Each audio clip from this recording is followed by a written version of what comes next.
Prvi deo pravim jaja.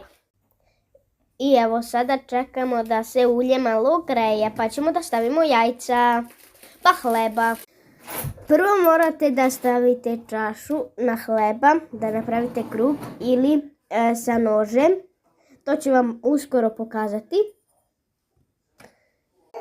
Gledajte i učite.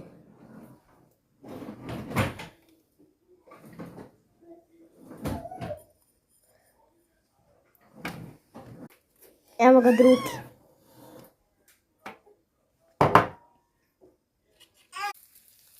Evo ga ide druga tura, zato pošto mi se moj mali brat puno drao. Tako Niki?